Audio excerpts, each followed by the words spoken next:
want to look at just a couple verses in Exodus 19 today, verses 3 and verse 4. So if you're reading along with us, that's where you need to be right now. So it says, Then Moses climbed the mountain to appear before God. The Lord called to him from the mountain, and said, Give these instructions to the family of Jacob. Announce it to the descendants of Israel. You have seen what I did to the Egyptians. You know how I carried you on eagle's wings and brought you to myself. So he's giving these instructions to the family of Jacob. Remember, they're tracing themselves back to Abraham and then to Isaac and then to Jacob. And Jacob was the one that had the sons that formed the tribes from Benjamin to Judah to Asher, all down through Reuben, all of them. So he's speaking to them as a people. And he also says, announce to the descendants of Israel. Remember, Jacob's name was changed to Israel. All right, so we have Jacob, Israel, same person, kind of like Paul Saul kind of situation.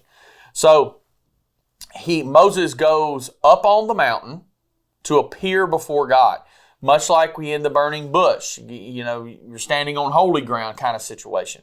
So he went up on the mountain to meet with God as he had before, and the Lord speaks to him again.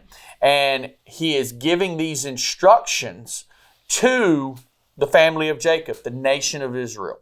So Moses, once again, is acting as the spokesman. Remember, he was the spokesman for God before Egypt. He was the spokesman for God amongst the Israelites when they were in Egypt, and this is continuing.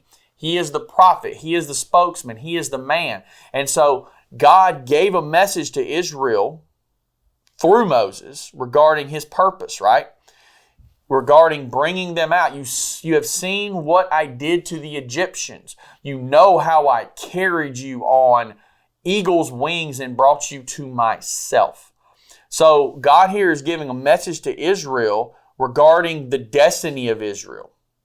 And it's a part of the deliverance from Egypt, but it goes all the way back even to Genesis. It goes back to Abraham, Isaac, Jacob himself, to Joseph.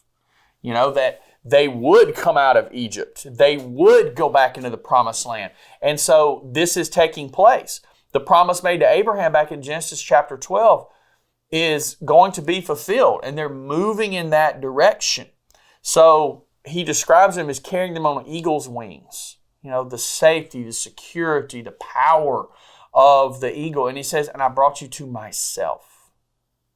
All right, he didn't bring them to a place. He brought them to him, into his presence.